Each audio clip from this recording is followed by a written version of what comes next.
Bienvenidos, bienvenidas. Gracias por acompañarnos hoy. Este es el último evento de las jornadas de reflexión sobre la educación. Todos los eventos que tuvimos esta semana pensando con distintas dimensiones de la educación en términos generales, como en un sentido amplio y también de nuestro quehacer aquí en la universidad. Y hoy, particularmente, vamos a estar hablando sobre educación y cambio climático. Nos acompaña Andrés Pérez Rosso. Él es biólogo de profesión y es una persona que ha estado trabajando mucho en distintos contextos en educación para la sostenibilidad de educación y cambio climático. Y hoy, digamos que lo invité a esta conversación, y te agradezco por aceptar la invitación, pues mucho motivado por un interés personal y que muchos de ustedes conocen, que es el trabajo en torno a cómo generar formas de comunicación y de aproximación desde la educación más efectivas a la crisis climática que estamos viviendo, con sus dimensiones culturales, ecológicas, biológicas, que vamos a trabajar un poquito en torno a los retos que implican asumir este reto de educar en torno al cambio climático, pues porque es un asunto complejo y a la vez porque la aproximación que tengamos al problema, sigan, bienvenidos, si es acá. La aproximación al problema tiene un efecto sobre lo que generemos con esa información. Lo vamos a ver más adelante. Bueno, Andrés, bienvenido. Gracias. Entonces, pues vamos a trabajar un poquito a partir de preguntas. Hola, bienvenidos. Gracias. Y al final vamos a tener un espacio también para preguntas. Entonces, si quieren anotando preguntas o observaciones que tengan, van a ser muy bienvenidos. Bueno, lo primero que te quería preguntar, Andrés, era ¿cómo ves tú la situación hoy en relación al cambio climático, a la crisis medioambiental, lo que se conoce como la sexta extinción masiva de especies y todo lo que cultural y políticamente se está moviendo alrededor de eso? ¿Cuál es tu diagnóstico y tu sensación en torno a esta situación hoy? Bueno, pues con respecto al tema de crisis climática o crisis ambiental, pues si nos basamos en lo que está pasando, ¿sí? Entonces imaginémonos al planeta Tierra como un organismo vivo, como una persona, como un animal, ¿cierto? Cuando llega el médico y le empieza a tomar sus signos vitales, ¿sí? Pues generalmente a nosotros nos toman la presión, la sanguínea, la respiración, ¿cierto? La temperatura. Y pues lo que está demostrando el planeta Tierra desde hace varios años, no ni siquiera en este siglo, sino desde bastante tiempo atrás, es que sus signos vitales están fallando. Y el planeta Tierra como tal, pues es un sistema, ¿cierto? Entonces piensen ustedes que cuando tienen fiebre, ¿sí? Entonces la fiebre es el síntoma, o sea, lo que se refleja, pero interiormente puede haber una infección, puede haber alguna otra enfermedad. El cambio climático es eso, es una fiebre que se está expresando a diferentes problemáticas ambientales que se han venido desarrollando durante bastante tiempo. Entonces, claramente lo que nos han venido diciendo los científicos y han generado bastantes reportes es que ya estamos pasando ese umbral. Entonces, piensen como cuando ustedes entran a urgencias y le hacen a uno la valoración y le dicen a uno, usted está en tal nivel y dependiendo del nivel lo atienden más rápido o más despacio, ¿sí? Entonces ese nivel que estaba como el nivel medio hasta hace muy poquito tiempo, pues ya está en un nivel que lo hemos sobrepasado, ¿sí? Para eso se establecieron unos límites planetarios. Entonces se establecieron a través del centro de Estocolmo. Realmente son un grupo de científicos que han venido investigando sobre cómo es el funcionamiento del planeta Tierra y cómo estamos sobrepasando estos límites. Entonces, el más carismático y el que más atención ha tenido en nuestro entorno social, político, ecológico, ambiental, es el cambio climático. Pero si miramos la condición de cómo están nuestras aguas, cómo está la calidad del aire, ¿sí? Entonces, son 9 límites y de ellos, o sea, lo vuelvo a mencionar, es como cuando uno ya no tiene un punto de no regreso. Entonces, lo que dicen los científicos es que estos límites, digamos, pérdida de la biodiversidad, ya sobrepasamos los límites. La concentración de nitrógeno y fósforo en el agua, y esto se debe a nuestro sistema alimentario, también ya lo hemos sobrepasado. la cantidad de elementos novedosos, y entre esos, digamos, está el plástico y está el concreto y muchos elementos, también ya lo hemos sobrepasado.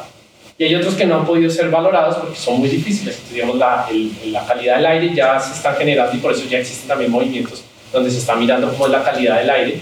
Entonces también se está determinando que lo hemos sobrepasado. Ahora, si me preguntas a mí, ¿sí? Y ahí es donde viene el punto, ¿qué hay que hacer? Entonces es como entrar en pánico, ¿sí? Porque pues, si entré al médico y me dice tienes 3 meses de vida, ¿sí? Entonces, ¿uno qué hace? Y esa es la pregunta que le hago a todos, ¿sí? Porque no es solamente para mí. ¿Qué puede hacer uno? ¿Quedarse quieto? ¿Aceptar? ¿Negar? ¿O actuar? Entonces creo que la sociedad en este momento y lo que está pasando actualmente es esa aceptación que ya debería haber pasado hace mucho tiempo, ¿verdad? ¿Y quiénes son los que deberían aceptarlo? Pues la sociedad como tal, pero los políticos. Entonces los políticos como tal o los gobiernos como que dijeron tenemos que prestar atención a esto. Entonces muchas de las políticas ambientales actuales se están encaminando hacia eso, ¿sí? Entonces, y nos están invitando. Ahora, hay una... Genial, mi papá siempre me llama. Hay algo importante, ahí es que hay como una ruptura entre lo que es la política ambiental o la política de cambio climático que está surgiendo en todos los países y la sociedad. Entonces, toca como entenderlo, ¿sí? Como traducirlo. Una cosa es digamos, están las COPs y todas estas conferencias ambientales donde se reúnen grandes personas, pero son los mismos con las mismas, ¿sí? Entonces ellos vienen reuniéndose hace muchísimos años. Entonces, ¿qué ha pasado en los últimos años? La sociedad se ha involucrado más en esta toma de decisiones y ha generado una presión mucho más fuerte. Y creo que eso es como un resumen rápido de lo que está pasando, donde la sociedad ya está tomando acciones en decisiones que antes solamente se lo dábamos a los gobiernos.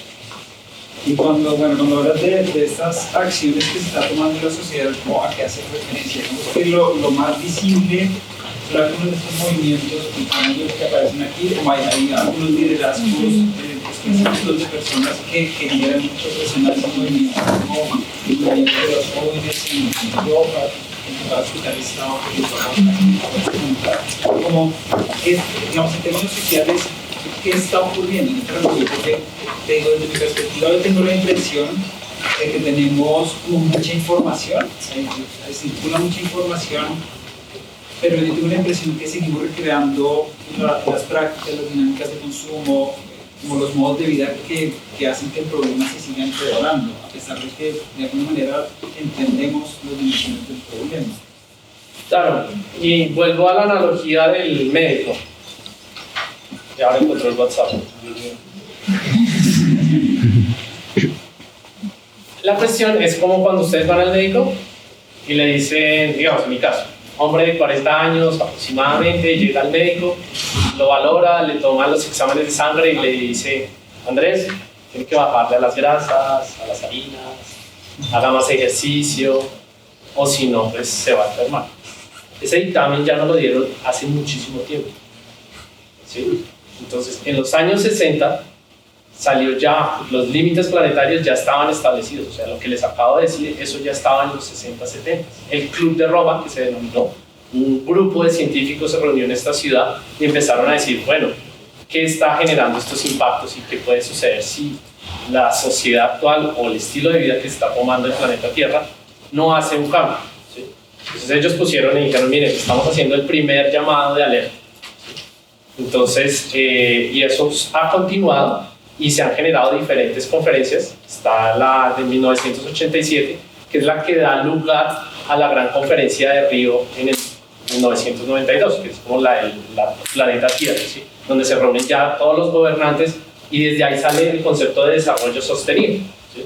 Entonces, eso es muy importante entenderlo porque pues, realmente como sociedad sí hemos venido dando estos llamados de atención y especialmente desde la ciencia se ha generado estos llamados de atención. ¿Y qué ha sucedido? ¿Qué estamos dispuestos a perder? Entonces, y esa pregunta se la hago a todos ustedes, ¿sí?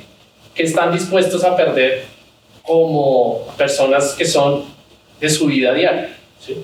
Entonces, ¿están dispuestos a bañarse con agua fría? cómo calientan el agua en sus casas para bañarse. ¿Sí? Estamos dispuestos a no tener estos artefactos totalmente. Esto es consumo de energía. Cambiar nuestras dietas alimentarias. Y no me refiero, digamos, de ser vegetariano o ser carnívoro, porque pues, es como el más claro que nos dicen, no, que el ganado genera emisiones de gases de efecto invernadero, ¿sí? Pero yo les podría decir que los cultivos de soya, que es de donde vienen casi muchos de los que consumen los vegetarianos también, sino consumir productos locales, o no consumir productos que no sean de la cosecha, que siempre que tenemos que tener un jugo de naranja, cosas de esas. Entonces, todo esto ha hecho que realmente lo que nos han dicho los científicos y algunas organizaciones durante más de 40 o 50 años lo estábamos negando, o sea, como que eso no va conmigo, ¿sí? Entonces, ¿qué ha sucedido en los últimos 20 años? Empezamos a ver los primeros efectos del cambio climático. ¿Qué pasaba con las generaciones pasadas o con los científicos pasados? Decían, los efectos del cambio climático se van a empezar a ver desde el 2050. Y realmente los últimos años, los últimos 20 años han sido los últimos años con mayor cantidad de huracanes y de mayor intensidad.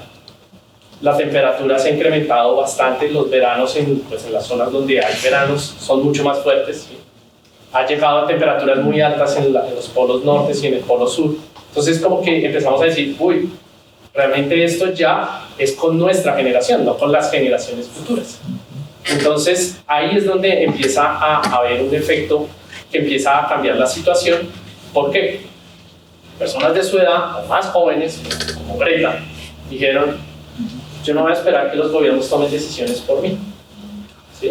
Entonces empezaron a surgir grupos juveniles, empezaron a surgir grupos de diferentes índoles, ¿sí? Entonces, digamos, también grupos que se dedicaban a otras cosas como, digamos, la identidad de género, o grupos feministas, o grupos animalistas, empezaron a ver que el cambio climático, como tenía tanta resonancia, también los incluía a ellos y empezaron a apostarle a eso. Entonces, muchos movimientos sociales se empezaron a integrar sobre esta gran masa que estaba ocurriendo. Y cada día se están integrando más personas, donde se está generando una presión no solamente a los gobiernos, sino también a la industria. Porque la industria pues también depende de eso. Entonces empezaba a generarse bastantes presiones y pues eso ha generado que pues Greta ya haya estado en la ONU, ya ha hablado con los gobiernos, ¿sí? Claramente hay personas que dicen, no, es que eso es un lobby político o un lobby de alguna empresa que quiere impulsar las energías renovables. Realmente siempre va a haber intereses, ¿sí? Entonces pues ella surgió de su preocupación de decir que no voy a tener futuro.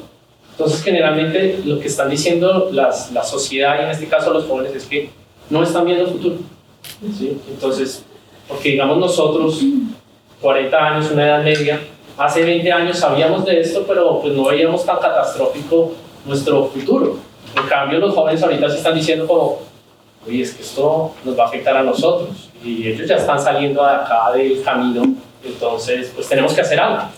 Entonces, decisiones que deberían tomar los gobiernos o los adultos, que hablo también de la sociedad, pues la juventud y la niñez, que no deberían tomar ese rol, lo están asumiendo y están generando esas presiones. Y ahora que nombras esto y como las distintas formas de activismo que están apareciendo, ahí a veces encontramos algo paradójico, y es que, es decir, frente a las dimensiones del problema, es difícil sabemos cuáles son las fuentes que están empeorando el problema. Lo que siento que no es tan claro, hay algunas medidas, otras no, cómo atenderlo, o sea, cómo hacer para detener este ciclo, esta espiral descendiente de las condiciones que van empeorando las condiciones climáticas, y bueno, tiene todas las implicaciones que van con todos estos efectos de la concentración de nitrógeno y la polución del aire y de la tierra. Porque hay algo como paradójico y difícil de procesar, y es, por ejemplo, sé que la British Petroleum en algún momento empezó a generar este indicador de la huella, ¿cómo se llama? La huella de carbono, que es un poco pues, una industria extractiva de petróleo, está claramente con una grandísima emisión de gases de efecto invernadero. Empieza de alguna manera a como a quitarse las miradas de encima sobre su responsabilidad en la producción de gases de efecto invernadero y empieza como a poner el espejo en los individuos, ¿no? La gente le pregunta, bueno, pero ¿tú cuánto dióxido de carbono produces? Y entonces pues esto empieza a generar una especie de movimiento grande que invita a que el cambio ocurra a nivel individual, pero cuando miramos como las dimensiones del problema, como lo que puede ahorrar un individuo en emisiones de gases de efecto invernadero en toda su vida equivale a, no sé si es un día o un segundo de lo que producen estas grandes industrias. Entonces, ¿qué encontré yo problemático? Primero que si yo sé eso, tal vez entonces voy a decir, bueno, entonces no hago nada. No sé, ¿cómo ves tú esa paradoja y cómo salir de la parálisis o del cinismo a que puede conducir esta situación? Sí, me pasa mucho, yo trabajaba mucho el tema del reciclaje y era el caso de, listo, yo separo mis residuos, pero cuando los saco al frente de mi casa o que lo vayan a colectar, lo van a volver a mezclar. Es la primera respuesta que me dan las personas cuando no lo hacen. ¿Sí? ¿Por qué no lo hacen? Eso va a terminar en el mismo punto. ¿Sí? Y en este caso es algo muy similar, ¿cierto? Como decir, si las empresas petroleras o la extracción de otro tipo de hidrocarburos como el carbón y esto son las que mayor impactan, ¿cierto? Pero pues finalmente nosotros somos los consumidores finales y es difícil salirse de esa paradoja que tú mencionas, porque pues, si miramos aquí en este espacio, algo de hidrocarburo tiene esto, ¿cierto? La energía que estamos consumiendo, pues la energía en nuestro país aparentemente es limpia, el 70% de nuestra energía proviene de hidroeléctricas, pero pues las hidroeléctricas también generan sus impactos, o sea, no son tan limpias como creemos. Que ahorita está en boga los carros eléctricos, pero claro, eso necesita unas baterías que necesitan coltán y otros minerales para que funcionen, ¿sí? Entonces, aquí el punto es, vuelvo a la misma palabra, es que estoy dispuesto yo a perder o a cambiar. ¿Cómo yo estoy dispuesto a cambiar? Porque un término que de pronto han escuchado ustedes, y son la gran mayoría de ingenieros, son la transición energética. Ese es el tema político. Si ustedes escuchan en los periódicos o en las noticias, ¿cómo vamos a hacer esa transición energética? ¿Sí? La humanidad desde siempre ha utilizado la energía, o sea, realmente desde que encontramos el fuego para hacer combustión, ¿cierto? O desde que la agricultura hacemos agricultura, porque realmente lo que comemos es energía. Hay una transformación del territorio para poder producir nuestros alimentos y consumirlos, ¿sí? Entonces, si ustedes se están dando cuenta, es una relación global del consumo de energía. Ahora, nuestro estilo de vida lo que ha hecho en los últimos 200 años es invitarnos a consumir más energía, ¿sí? Entonces, digamos, aquí necesitamos luz eléctrica para que estemos proyectando, para que esté iluminando, ¿cierto? Todos ustedes vinieron acá, algunos posiblemente vinieron por su propia cuenta en bicicleta, pero otros en Transmilenio, ¿sí? Entonces podemos empezar a enumerar todos los casos para qué necesitamos energía. Acabaron de almorzar, ¿de dónde provienen esos productos? Entonces son muchas cosas que vienen de ahí. Ahora, si yo digo que en este salón todos somos conscientes de cómo es nuestro consumo y a cómo puedo minimizarlo, o sea, no estoy diciendo que no consumamos, porque pues eso no va a existir, sino cómo podemos realmente ser mucho más eficientes. Pues digamos aquí que hay 40 personas, ya somos 40 personas y a eso le sumamos otras 40 personas, ¿sí? Ser muy selectivos con los productos que consumimos, ¿sí? Entonces, ¿qué productos están generando impactos ambientales? Y eso sí está sucediendo en los últimos 10 años. Obviamente también hay algo que se llama el greenwashing, que es que dicen, soy un producto amigable. Entonces, ahí es el criterio de uno, ¿sí? Algo que digamos me ha sorprendido ahorita que soy padre y voy a un supermercado, es el nuevo logo que le colocan a los alimentos que dicen que es alto en azúcares y en sales de sodio. Yo decía, Dios mío, comí mal toda mi vida, ¿sí? O lo que me decía mi mamá que era saludable, no era saludable, ¿sí? En este momento yo ya estoy informado. Entonces lo primero que tenemos que hacer nosotros es informarnos, porque también hay mucha desinformación. Entonces esa desinformación, y ahí claramente grandes empresas desde hace muchísimo tiempo han trabajado y han hecho lobby para desinformar. ¿Por qué? Porque tienen unos intereses económicos. Y pues obviamente esos intereses económicos pues han hecho que lleguen lobbies también a los que toman decisiones, ¿sí? Entonces es cuando ahorita que vienen elecciones locales, ¿qué podemos hacer nosotros como ciudadanos al preguntarle al candidato por el que deseamos votar, ¿y usted qué va a hacer para el cambio climático? ¿Sí? Entonces, claramente es algo que está interconectado en todo, desde lo político, desde lo social, desde lo económico, ¿sí? Y desde lo personal. Entonces, ¿qué decisiones personales tomo yo? Claro, ¿qué está sucediendo? Pues van ganando ellos la partida, por decirlo de alguna manera, ¿sí? Porque pues hay un interés, pero si la sociedad o hay una presión de muchos movimientos, pues eso ya empieza a generar cambios. Y algo que sucede muy habitualmente es que nosotros no nos damos cuenta de los cambios, porque estamos inmersos en ello, pero realmente está ocurriendo un movimiento y un cambio en la sociedad que lo van a ver reflejado nuestros hijos y nuestros nietos. Ahora, ¿qué es lo que pasa? Que ese cambio tenemos que acelerarlo, porque si nos ponemos como en los últimos 30 años con aguas tibias de, bueno, tal vez tenemos que ser un poquito más radicales y más drásticos.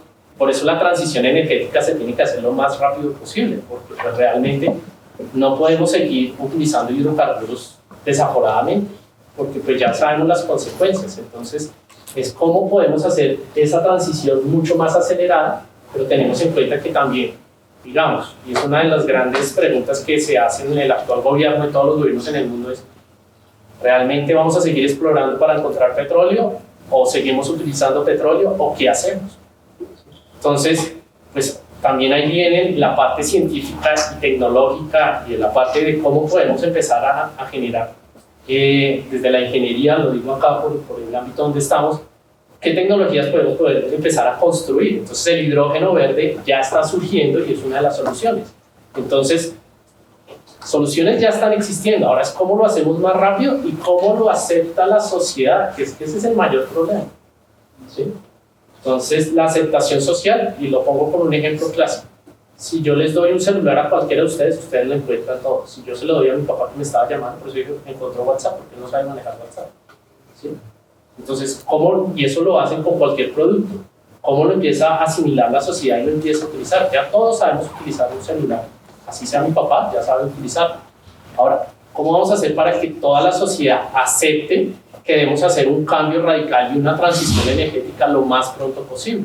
Entonces, ahí está el gran reto y ahí es donde la educación es fundamental y la comunicación.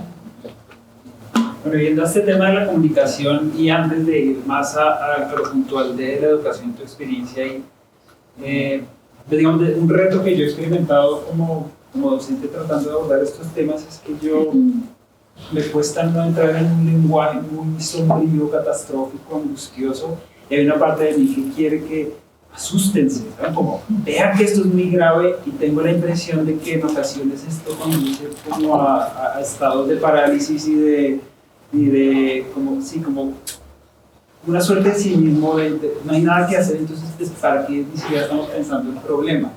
Y entiendo que eso tiene mucho que ver con reflexionar sobre las maneras efectivas de comunicar en relación al cambio climático y también tener una comprensión sobre el efecto de las emociones sobre nuestro sistema cognitivo y nuestra capacidad de reaccionar frente a eventos. No sé si podrías hablarnos un poquito de eso. Sí, claro. Como todas las ciencias, la comunicación y la educación ambiental han evolucionado. Entonces, digamos, pensemos en voluntariado. Un voluntariado es que tú haces una acción o donas para algo.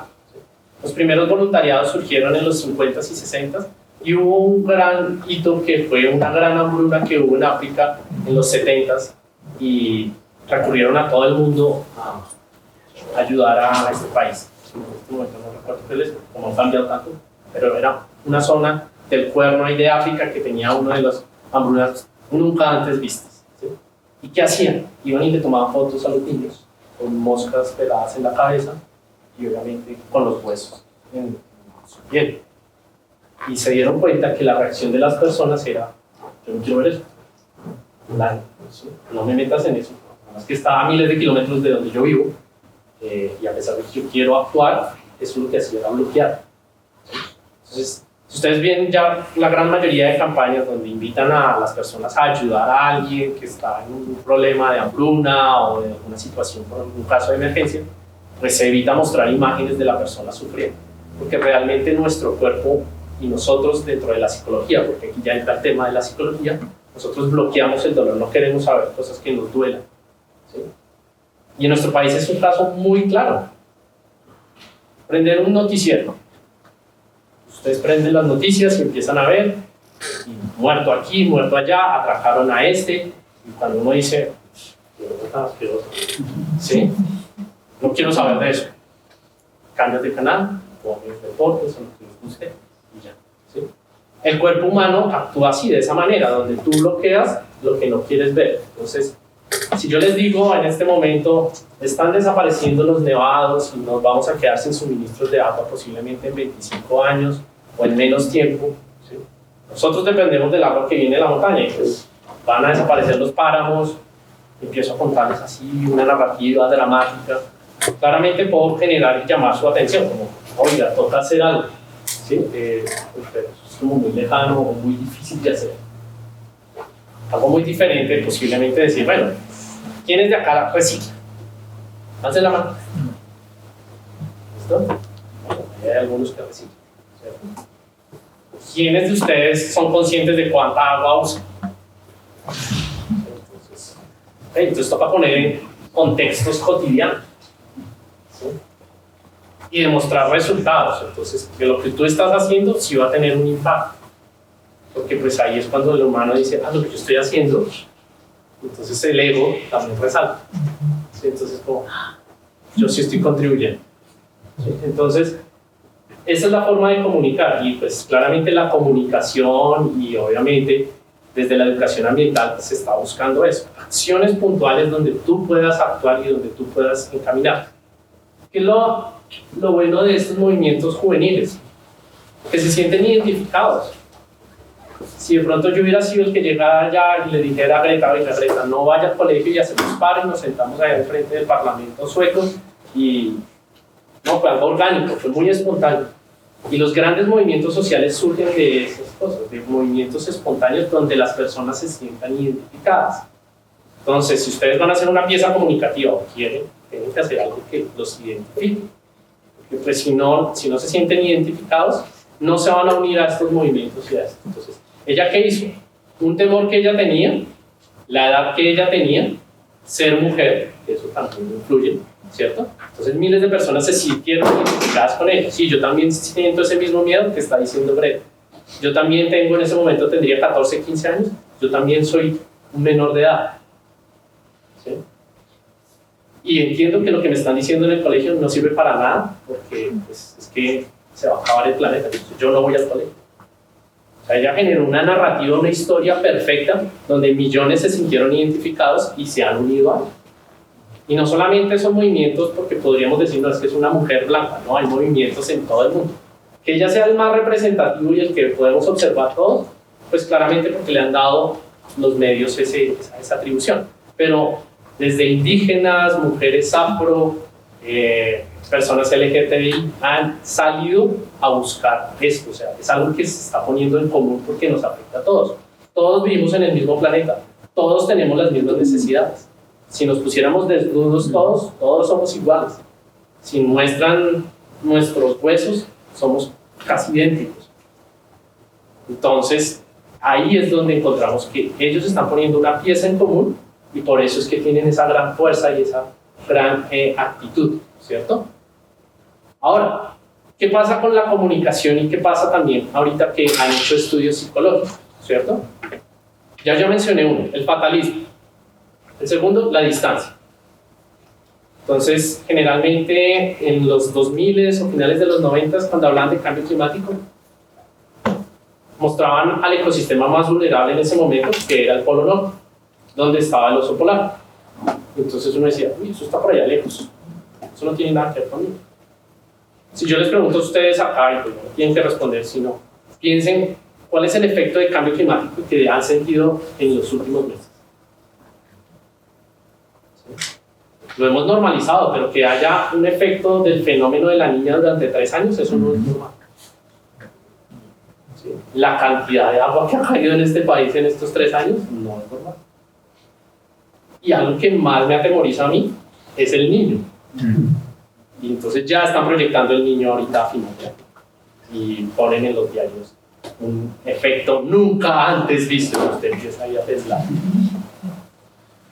Pues, claro, la gente, pero ¿actuamos? No, no actuamos, como ay, terrible, sí, no va a haber agua y se va a quemar todo y no va a haber sequía, no vamos a tener racionamiento. Entonces, porque claramente nosotros dependemos del agua para generar energía. Y los que somos mayores, pues yo ahí era todavía un niño, a principios de los 90, el fenómeno del niño que más impactó, porque no estábamos bien preparados, pues nos dejó sin suministro de energía durante más de 1 año y medio. Nos tocaba así estudiar con la velita y era como algo que yo decía. Pero no era antes. Claramente, ahora si proyectan un niño como eso, puede pasar algo similar. Pero ¿qué estoy haciendo yo? ¿Estoy haciendo algo o simplemente me quedo algo? Entonces ahí viene, y eso sí es parte, y están trabajándolo mucho los comunicadores, ¿cómo puedo comunicar yo para realmente actuar? ¿Cómo puedo? ¿Sí? Y una de las cosas que se debe hacer es darle algo para hacer a esa persona, un llamado a la acción. ¿Sí? Entonces es un llamado a la acción de, bueno, aquí hay luz natural, podríamos estar con luz natural, o a la próxima vez que construyamos un auditorio, pues que tenga más luz natural y no le dependamos tanto de la energía eléctrica. Entonces ahí ya entran los arquitectos. ¿Sí? Entonces les estoy dando ¿sí? A los ingenieros, ¿cómo podemos hacer más eficiente el consumo de energía? Ya hay muchas cosas, están las luces, bueno, hay muchas cosas que están, pero ¿cómo lo podemos hacer más eficiente? Pero entonces pasemos ya a algo más cotidiano de la familia. Entonces, ¿cómo puedo hacer que mi familia realmente sea más conservadora con lo que consume? Y esto es un caso que pasa en todos los hogares. Van al supermercado, necesitamos tomates, cogen 12 tomates, está barato el tomate, está en promoción, y lo meten ahí en el carrito, lo llevan a la casa, harán algún guiso, unos huevitos revueltos, lo que sea. Pasa un par de días, posiblemente 1 semana, como estaba maduro, ¿cuántos de esos 12 tomates realmente consumiste? 6, 7 o los 12. Si consumiste los 12, perfecto. Pero estamos desperdiciando demasiada comida. Estamos botando la tercera parte de la comida que producimos, la botamos. Eso necesita agua y energía. Entonces, ¿qué tanto de lo que me serví en el plato voy a comer? Miren que son cosas muy sencillas. Entonces, esa es la invitación que uno le debería hacer a las personas, a que esas acciones sí suman. Porque es que ahorita estábamos hablando, ¿cuántos millones de habitantes hay en la región Bogotá? Ya digo región Bogotá, pues es que lo que hablamos ahorita es de Tocancipá, Suachoque, Suachí y al sur de la ciudad Fusagasugá, que pues para el Sumapá no hemos podido urbanizar. Pero esa es la región Bogotá. ¿Cuántos millones somos? ¿Cuánta comida llega al relleno sanitario de Doña Juana? Y ahí hay otro movimiento que lo trabaja Sandra, de las fajas. ¿Sí? Entonces, claramente el relleno sanitario es, piensen en la Edad Media. La Edad Media, ¿cómo manejaban los excrementos? Los botaban por la edad. Algo inconcebible, ¿cierto? Posiblemente en 200 años van a decir, ¿cómo era que enterraban los sobrados de comida allá en un sitio? ¿O enterraban las cosas? Todavía tenían utilidad. Entonces, hay cosas que sí podemos hacer desde la cotidianidad o desde la profesión. Entonces, es no decirse, no, yo no puedo hacer porque es que... ¿Sí? Entonces, ahí ya estamos hablando de tomar acción. Y eso es lo que se llama la disonancia cognitiva, que llama, ya me olvidé el nombre del doctor, después te lo comparto. Un holandés donde escribió unos artículos que son 5 puntos que él habla. Entonces, una es la fatalidad, la distancia, la disonancia cognitiva, ¿cierto? El negacionismo, y este es mucho más fácil de entender, que ya se los he explicado antes, y es como, por ejemplo, cuando muere un familiar, o muere alguien cercano a la familia. Tú lo niegas, como no entiendes. La sociedad actual está negando el cambio climático.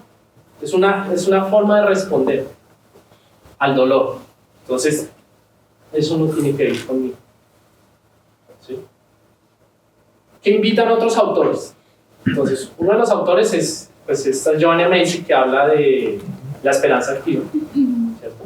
Entonces, ¿qué dice ella? Ella dice que uno se debe informar, ¿cierto? O sea, reconocer lo que está pasando. Entonces, si nosotros ya sabemos lo que está pasando, pues ya es negligencia si no tomamos acciones. Segundo, aceptar el dolor. O sea, aceptar y reconocer que ya no vamos a tener los páramos que teníamos, que no vamos a tener los glaciares que tenemos, ya hay muy pocos. ¿Sí? Aceptar que hay una pérdida y ahí sí tomar acción. Entonces, claramente esto lo maneja ella muy desde el nivel espiritual, desde fundamentos budistas, ¿cierto? Porque es que ahí viene también el tema cultural. En nuestra sociedad está mucho el señalar y la culpa. ¿Sí? Entonces, cuando yo culpo a alguien, me exonero de eso. Entonces yo estoy sentado y digo, el gobierno es el que tiene la culpa. Las grandes empresas son las que tienen la culpa. Y así podemos seguir acá enumerando otros. Pero entonces acá lo que ella menciona es aceptarlo. ¿Sí? Aceptar mi rol y aceptar mi pérdida y aceptar mi... ¿sí? Y ahí sí empezar a actuar. Y ella es la que menciona que realmente sí se está actuando. Todas estas organizaciones, ¿qué pasa? Están muy aisladas. ¿Qué deberíamos nosotros como realmente conectar y empezar a decir qué estás haciendo como organización? Como organización feminista, como organización defensora de los derechos humanos, como organización de identidad de género. ¿Qué están haciendo ustedes? Y van a darse cuenta que hay muchos más comunes, porque ahí viene el problema. ¿Cómo nosotros nos estamos relacionando con el mundo? El problema de la inequidad de género es cómo ese pensamiento patriarcal está relacionado con cómo ve a la mujer. ¿Sí? El problema racial es que me creo superior a él. Si se observan, eso tiene algo muy común. Todos nos creemos superiores. Entonces, en este caso es que nos creemos superior a la naturaleza. Ahora, ¿qué podemos hacer nosotros? Pues actuar como la naturaleza. ¿Cómo funciona la naturaleza y qué podemos hacer? Y un nuevo concepto que surge es el de seva. Y el seva es un sánscrito que dice a servicio de la naturaleza. Generalmente cuando nos enseñan biología o ecología, pone la cadena alimenticia, pone como este animalito cumple esta función, este es un nicho ecológico. Y yo siempre me preguntaba, bueno, ¿y el hombre qué? ¿Para qué está acá? Entonces alguien me dice, no, para administrar. O para destruir. Entonces, ¿cuál es nuestro rol con la naturaleza y con la sociedad? Pues, digamos en este caso, uno es educar, está el de gobernar, que para eso también hay personas que están trabajando. Están las personas que están trabajando en la tecnología, están personas que están trabajando con la sociedad, integrando y retomando ese saber ancestral de las comunidades indígenas. ¿Sí? Entonces, creo que todos tenemos un rol en pro de una causa grande. Bueno, por último quería como invitarte a compartirnos un poco sobre tu experiencia ya en el ámbito educativo. Yo sé que has estado hace mucho tiempo trabajando en educación experiencial, en procesos como de liderazgo regenerativo con jóvenes. Y no sé, me gustaría si nos puedes compartir un poco como sobre tu experiencia, lo que has vivido. Pues la experiencia que he tenido, yo creo que surge incluso desde la niñez, ¿cierto? Desde esa relación con la naturaleza que tuve. A mí desde muy pequeño me ha gustado caminar y me ha gustado estar en contacto con la naturaleza. Pero ahí sí, como dice la vida, soy de una familia de ingenieros, contadores y administradores. Y pues generalmente uno imita lo que hacen las personas más cercanas. Yo le decía a Robert que yo intenté ingresar acá a esta universidad como ingeniero electrónico, que por un tema de papeleos no pasé. Estudié ingeniería electrónica en otra universidad y fracasé un semestre. ¿Sí? No era mi vocación. Y fue cuando como que dije, bueno, ¿y ahora qué hago realmente? ¿Sí? Y digo esto porque la educación es una vocación. ¿Sí? Es algo, ponerse al servicio de alguien más. No hay algo más satisfactorio para un educador que ver sus estudiantes captando lo que quiere uno transmitir, ¿cierto? Pero sobre todo aplicando eso que uno, el mensaje que le transmitió. Y eso creo que va en mi familia. Entonces, por eso, a pesar de que había una línea de ingenieros y contadores, estaba la línea de los docentes. Mi mamá es docente, tenía vestidos docentes, pero ser docente tampoco es fácil. Y más en un sistema como el nuestro, donde digamos, pensemos en esta distribución del salón. ¿Sí? Acá ustedes me están mirando y supuestamente yo soy el experto, pero yo sé que ustedes todos tienen un conocimiento que podrían transmitir acá y podríamos hacer un conversatorio mucho más animado, ¿cierto? Pero incluso en la misma arquitectura y en el mismo diseño, como nos han enseñado, el profesor es el que está acá y transmite, y ustedes se llenan, ¿cierto? ¿Qué pasa si están llenos? ¿Qué pasa si están ahí con sueño, porque es las 9 o 2 de la tarde? ¿Sí? Muy diferente sería como que hubiera un intercambio, y realmente los sistemas vivos así funcionan, un intercambio, no que yo doy y ya. ¿Sí? Ustedes se van llenitos y ya. Entonces, cuando empecé a comprender eso, me di cuenta, oiga, sí tengo como un rol en la sociedad. Y en parte eso es la educación experiencial, aprender a través de la experiencia.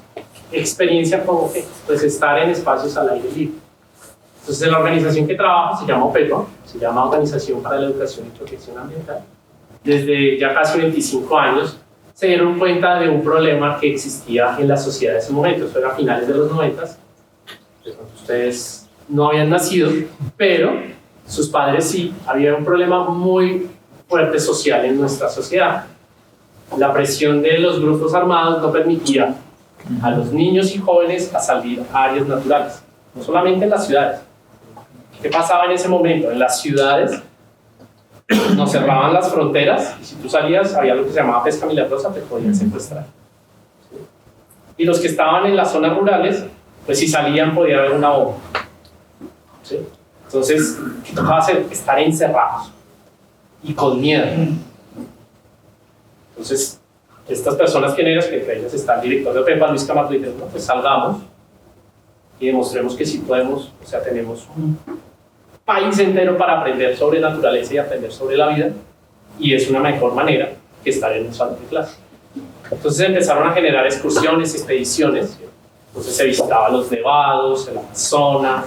De pronto, si ustedes estuvieron en colegios aquí en Bogotá, si salieron con Capuyali, con, ¿cómo se llama? Sambo, también hay varias de esas organizaciones donde sacaban a los colegios, a los niños, a aprender al aire libre. ¿Sí? Pero de eso hay muchas cosas que también se hacen con comunidades, porque las comunidades también están encerradas, están todavía, ¿sí?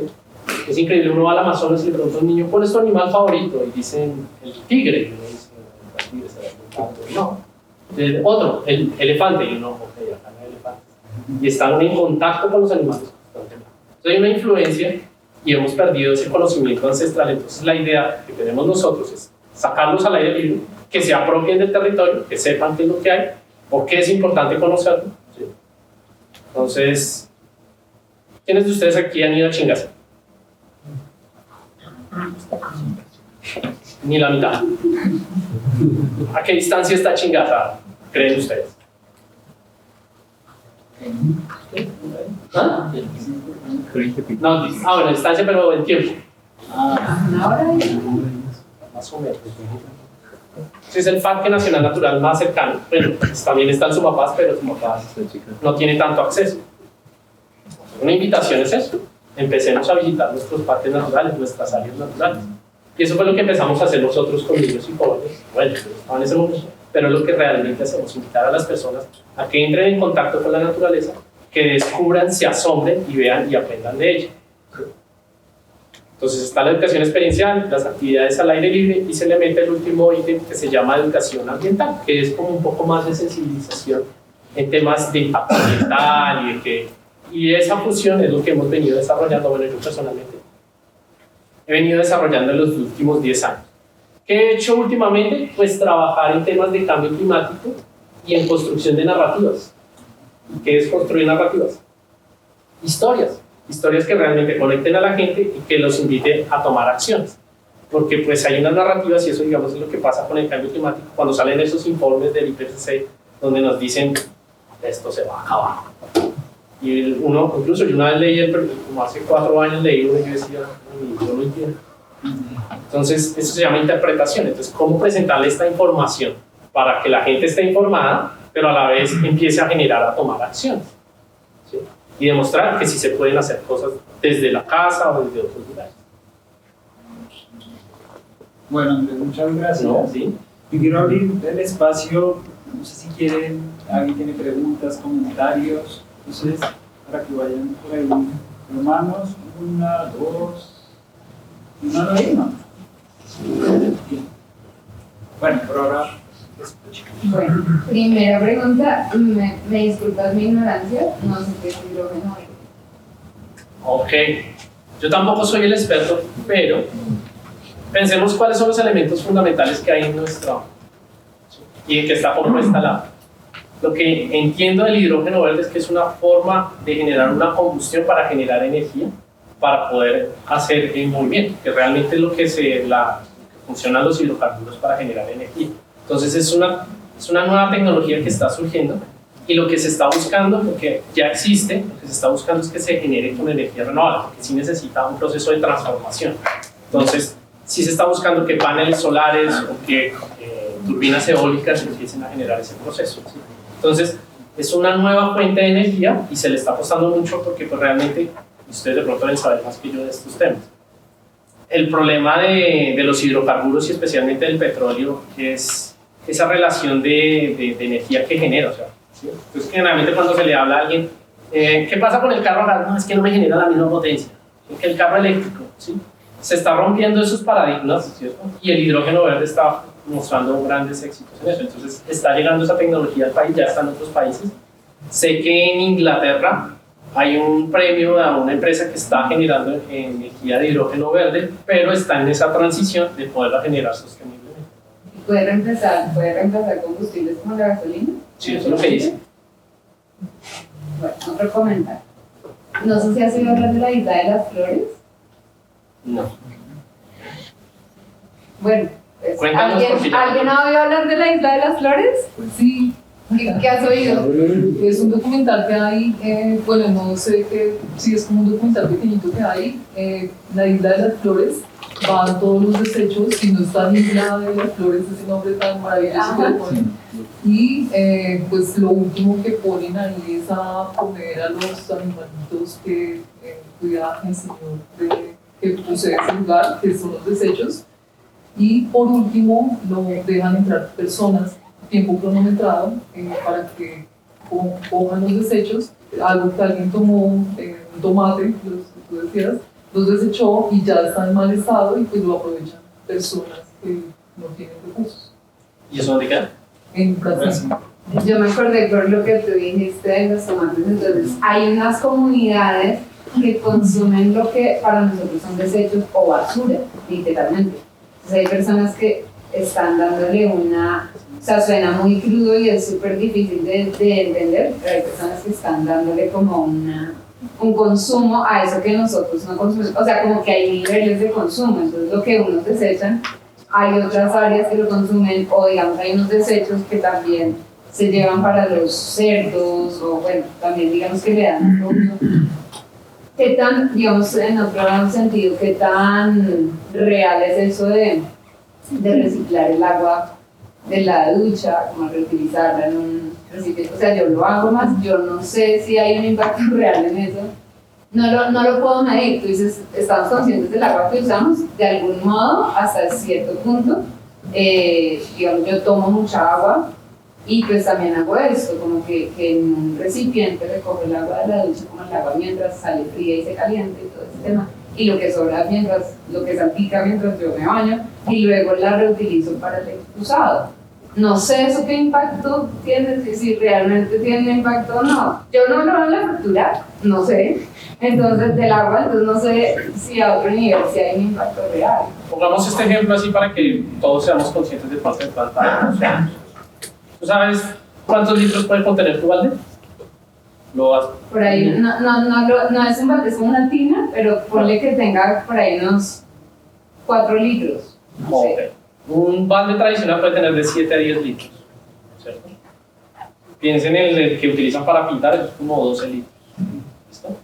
Ahora, ¿se llena cuando se calienta el agua? ¿Se alcanza a llenar el que tú utilizas? Sí, el que yo utilizo. Si ustedes utilizan una ducha tradicional, promedio por minuto está gastando de 3 a 4 litros de agua. Si no tiene esos, ¿cómo se llama? Ahorradores, pues tiene reductor de caudal, es la palabra adecuada. puede tener hasta de 7 a 10 litros. O sea, cuando uno va a la finca de la abuela que sale el chorro y que uy, me pega más que me baña, eso puede ser 10 litros. ¿Sí? Entonces, no, pues así es que se conectan con eso. Entonces, 10 litros. Ahora, piensa al mes que te bañas, ¿sí? Entonces, son 70 litros. Digamos que un minuto que se demore en calentar el agua y sea de 70 litros. ¿Tú te tomas 70 litros al mes de agua? No, ¿cierto? Ahora, el mayor problema no es tanto lo que consumimos, sino cómo la devolvemos. ¿Qué estamos vertiendo a nuestros ríos? ¿Cuántas plantas de tratamiento de aguas residuales hay aquí en Bogotá? Sí, la del río Juan Amarillo. ¿Cuántas cuencas tiene Bogotá, primero que todo? Ahí empezamos. 4 o 5 aproximadamente. Ustedes están sobre una que es tóxica. Y acá están sobre un humedal casi cercano. ¿Cierto? Los humedales, ¿qué función tienen? Filtrar. ¿Cierto? Pero es que cuando llueve tanto y no quitamos los humedales, por eso el suroccidente se inunda. Ellos construyeron sobre humedales. Entonces, lo que estamos virtiendo es terrible. Se está intentando recuperar el río Bogotá, pero ahí viene una parte cultural. ¿Qué hacía mi mamá? Mi mamá a final de año agarraba los medicamentos y los botaba por el sanitario. Si era un antibiótico, está matando las bacterias que son necesarias en el agua. Pero generalmente tiene una cantidad de químicos que no sabemos cómo reaccionan. Y este ejemplo se lo pongo a los niños exactamente. ¿Sí? Nosotros estamos en la parte alta de la cuenca, ¿cierto? Ustedes han ido a comer pescado a Flandes, a Girardot, ¿sí? De pronto, ¿no? Que allá es donde uno va a veraniego, ¿sí? Pues estamos comiéndonos, porque estamos literalmente cagando. Tecnologías de baños secos, ya es clarísimo que existen, ¿por qué no los masificamos? ¿Saben de dónde proviene el inodoro? Eso es un invento para la reina Victoria, por allá creo que era en esa época, para que no la vieran hacer sus cositas, ¿cierto? Y entonces después inventaron, no, que el agua. Y uno de los ríos más contaminados que hasta hace muy poco tiempo era el Támesis en Londres. O sea, estamos copiando tecnologías que ya no utilizan en otros países. Y acá los baños secos nuestros indígenas los conocían hace mucho tiempo. Eso es compostaje, en pocas palabras. Entonces, ahí es donde yo digo que debemos tomar el saber de otros, porque es que no solamente nosotros tenemos la razón, no, yo tengo la razón, por eso yo digo, yo necesito ingenieros, necesito contadores, necesito abogados, necesito a todo el mundo. Para esto yo no puedo solo. Yo puedo tener un feeling para educar o para contar historias, pero hay otras cosas que toca hacer. Y por último, una cosita pequeña. Esto de las pantallas, de poner la pantalla en modo oscuro, ¿realmente funciona? Sí, claro. Es que se los pongo en este sentido. Ustedes tienen una cuenta de ahorros, ¿cierto? Nuestros abuelos tenían 200 millones de euros. Pongo esa cifra, eso ya no es nada en este momento, pero digamos que tenían 200 millones. Como era tanto dinero, ellos decían, no, listo, gastemos, y nos pasa a nosotros. Entre más plata tengamos en la billetera, más gastamos. Pero si yo llevo, y eso nos pasa cuando ya nos volvemos adultos responsables y tenemos deudas, decir como, es que me toca pagar el agua, la luz, el teléfono, y todo esto, entonces uno empieza a decir, no, ¿cuánto me entra? ¿Cuánto gasto? ¿Sí? Pensemos que de esos 200 ya nos quedan 100.000 pesos. Pensando en los servicios ecosistémicos, pues, si yo puedo ahorrar esto, ya es ganancia. No para mí, para los que vienen. Y ahí viene un término muy importante, la empatía. Nosotros no somos empáticos. ¿Sí? Ahora lo que se está hablando es de los no nacidos. ¿Sí? O sea, ¿qué vamos a hacer con los que no han nacido? ¿Qué condiciones de vida van a tener? Y yo me lo planteo públicamente con mi hija que tiene año y medio. Yo cuando tenía 10 años yo podía ir a quebradas, meterme sin ningún problema. Si yo ya quiero ir a esas quebradas actualmente para que mi hija las conozca, ya no existen, pues están contaminadas. Ya las fuentes donde yo me metía, porque a mí me encanta nadar, ya no puedo meter. Entonces, tenemos que ser empáticos. Y eso es parte del desarrollo sostenible donde hablaban en esa política del 92, ¿cierto? Consumir algo sin impactar a las generaciones futuras. Y no se ha cumplido. Entonces, tenemos que trabajar el tema de la empatía. Y eso se trabaja desde mi yo interior, ¿sí? Ahí ya no es política, ¿no? Sino que yo empáticamente, ¿qué puedo hacer? Bueno, respecto a lo que tú dices de lo que comen los pescados que se comen en Flandes, pues también con respecto a la soya, de que alimentan los animales que son de consumo, pues son de soya. Entonces, al consumirlos, también preguntarse hasta qué punto estoy haciendo más daño al planeta, sabiendo que estos animales están siendo alimentados por la soya, que pues, tú dijiste que es un impacto ambiental. Sí, claro. Y aparte de eso, el impacto para los animales, el impacto también del CO2, pues dicen que un cerdo emana igual CO2 que un humano. Las vacas, pues también es un problema, pues el efecto. Y pues es como un poco investigar lo que pues, me parece súper interesante el ejercicio de investigar o de cuestionarse ese consumo, pero pues no es como quedar hasta acá, sino ir un poco más allá. La ropa, los químicos que le ponen, pensar que si ya está el detergente que es amigable con el planeta, pues digamos en algún momento decía, bueno, si el detergente limpia, ¿por qué no limpia el agua? ¿Sí? O sea, entonces, pues los químicos que tiene el detergente, que el papel higiénico, entonces ahora dicen, bueno, vamos al BDR, que se llamaba, no me acuerdo cómo se llama. Entonces, hay un documental que me parece súper interesante que se llama El agua tiene memoria y se puede programar con intenciones. Lo encuentran en YouTube. Y pues es un tema que, pues el agua, si tiene memoria, pues como también esa agua que está programada, pues en el documental dicen que esa agua está muerta, o sea, digamos la que ya viene en el filtro, que lo mejor es la de la cascada.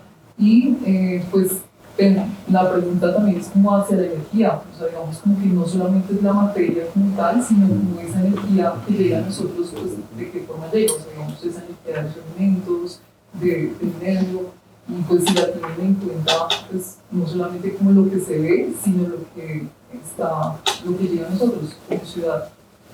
Mencionas ahí varias cosas.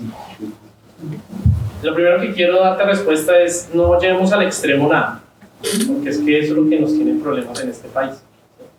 Entonces, con el tema de la comida pasa eso. Podemos llevar al extremo decir lo de las emisiones que puede generar un animal o todas las consecuencias que tiene el producto de consumo de animales, ¿cierto? Y de eso hay documentales, está en Netflix, Cowspray, creo que se llama. No, de hecho me vi la mitad porque dije, si sigo viendo esto, me va a generar algo terrible, ¿sí? ¿Y en qué sentido? Que a veces las narrativas llevan a eso, al extremo, a sentir miedo, a sentir pavor, ¿sí? y a bloquear, ¿sí? Entonces, generalmente nosotros entendemos o asumimos a tomar una posición extremista, ¿sí? Entonces yo decía eso digamos, de la producción de soya, y claramente tú lo dices para la producción animal. El mayor porcentaje de energía y de agua se va para producir alimentos que son para consumir, que son vacas, el ganado, aves, ¿cierto? Entonces uno dice, ¿y ahora qué hago? O sea, nada es amigable, o sea, todo va a generar impacto. Entonces lo primero que quiero que entiendan es que no debemos llevar al extremo. Y segundo, que cualquier acción que hagamos genere impacto. Yo tener mi celular, esto ya tiene un impacto. Ahora, ¿cómo puedo minimizar ese impacto? ¿Sí? Yo ya tomé por decisión que yo intenté ser vegetariano como 3 veces, no pude. Sí, o sea, como necesito un pedazo de carne. ¿Sí? Entonces, pues no voy a entrar en lucha conmigo mismo, pero lo que sí hago es que en mi casa no compro carne, ¿sí? O sea, para cocinarla en mi casa, ¿sí? Y solo intento comer carne una vez a la semana. ¿Sí? O sea, ¿qué pasa? En países como en Estados Unidos, todos los días consumen carne porque comen hamburguesa. ¿Sí? Por eso su impacto es tan alto. Entonces, estoy asumiendo una postura no radical, pero sí estoy intentando contribuir con algo. ¿De acuerdo? Con el tema de la ropa, clarísimo. Después de, creo que del petróleo y el carbón, la industria de la ropa es la que mayor impacto genera al medio ambiente. Pero es que hay una tendencia actual, es que yo debo estrenar cada fiesta, cada momento.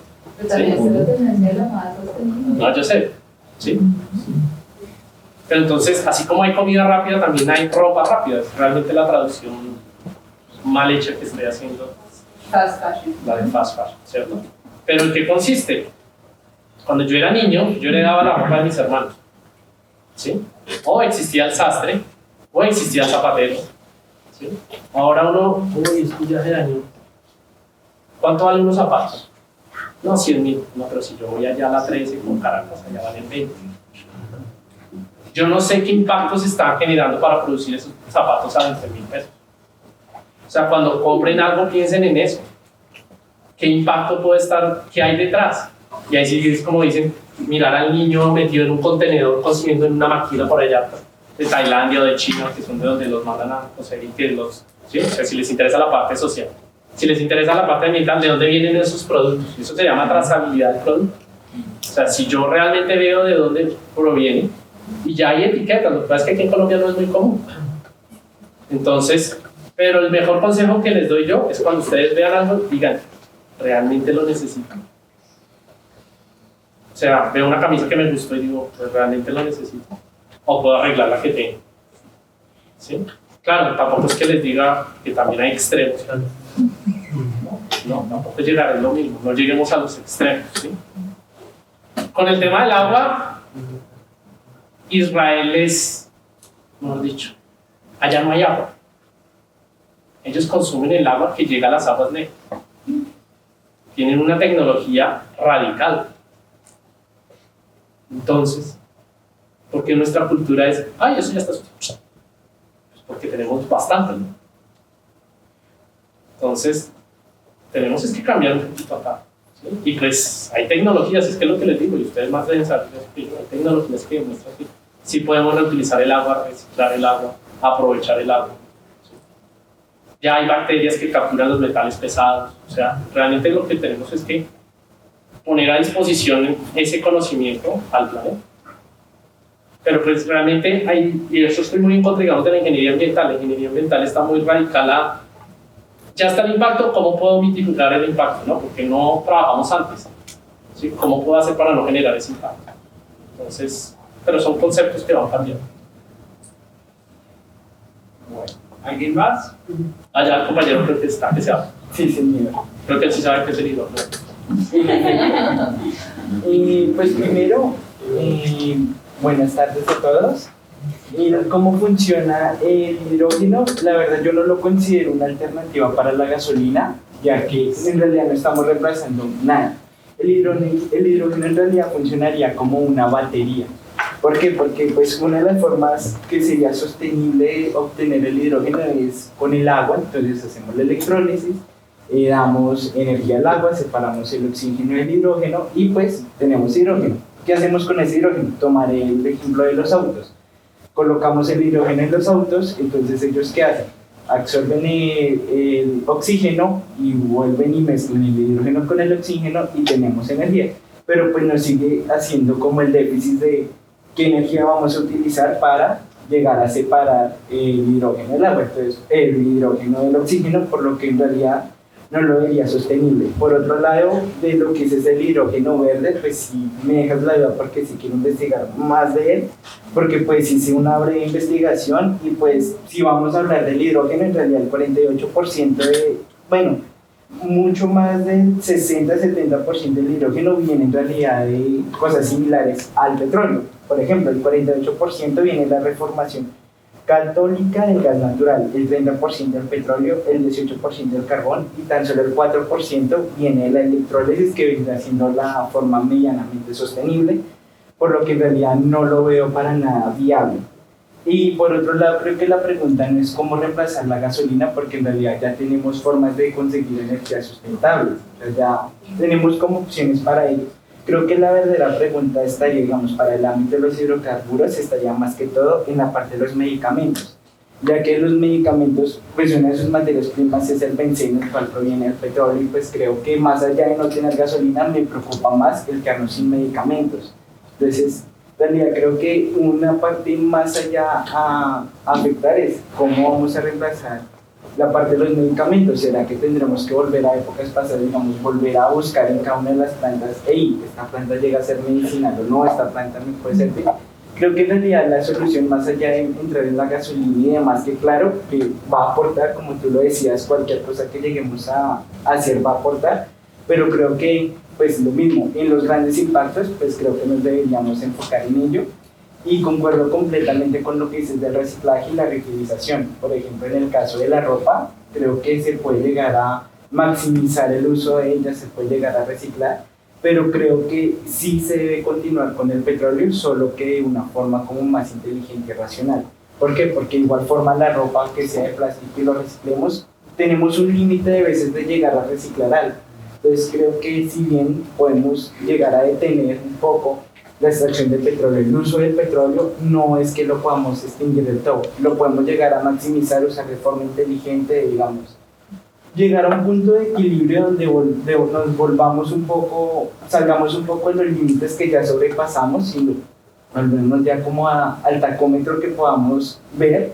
Entonces creo que en realidad estaría la solución, pero creo que el petróleo seguirá siendo algo vital, y más que todo por la parte de los medicamentos, aunque sería más partidario de volver como algunas de las formas tradicionales, que la plantica, que tal cosa, pero creo que en realidad ese sería el principal problema, y que no podemos decir no al petróleo porque simplemente lo necesitamos, solo que lo podríamos llegar a utilizar de una forma más inteligente y llegar a maximizar. Y pues ya en pregunta en concreto, me gustaría saber tú qué opinas. Digamos, vi bastante las fotos de que colocan de varios activistas en museos, que he visto en ocasiones que se pegan a algunas cosas, obras de arte, y hubo un hecho que me llegó a mí indignar bastante como fanático de los autos, que se pegaron a los carros invaluables, que no son solo un juguete, sino llegan a tener incluso historia, llegan a representar ingeniería, industria, años de la humanidad, dañándolos, pegándoles, o sea, quitando nuestra cultura. ¿Qué opinas de eso, si eso en realidad llega a ser algo? O sea, el hacer ese tipo de actos que incluso yo llegaría a calificar como bochornosos, el que dañemos las cosas de los demás, el que estemos dañando la propiedad privada de los demás, ¿eso en qué en realidad nos va a ayudar? Incluso están utilizando pegante que viene del petróleo para pegárselo. O sea, la verdad no veo lógica. En las pancartas, pintura verde, la pintura verde, entre muchas otras las pinturas, en realidad estamos ahondando más en el problema que en realidad buscando soluciones. Entonces, pues sí me gustaría saber, digamos, ¿tú qué opinas de ese tipo de movilizaciones, de ese tipo de movimientos? Bien, tienes razón que no podemos seguir siendo dependientes de los hidrocarburos. O sea, que eliminarlos están, son un elemento que está, pero no depender de ellos. Y ese es el punto. ¿Sí? Porque pues se ha demostrado que el uso de ellos es parte, y digo parte porque no es la única causa. ¿De acuerdo? Porque si vemos también la pérdida de la biodiversidad, está afectando, digamos, que no haya manglares, que no haya bosques. Digamos, el mayor efecto aquí en Colombia del cambio climático es la deforestación. ¿Sí? Nosotros no es que emitamos casi cantidad de gases de efecto invernadero como otros países más industrializados, pero nuestras tasas de deforestación son sumamente altas.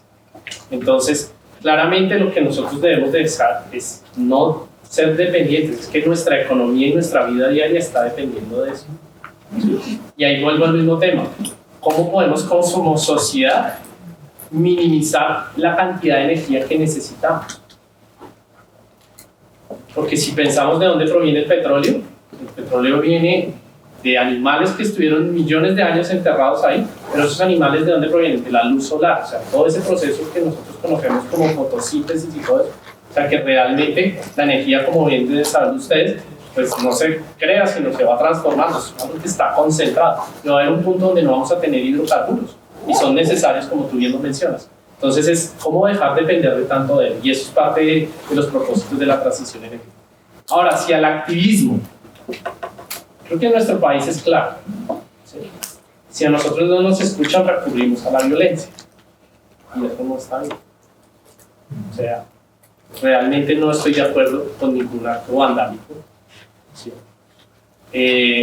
Y parte de lo que también se promueve es cómo puedo generar una narrativa de acción, pero también de esperanza. O sea, cómo puedo actuar yo, ¿sí? para poderlo hacer.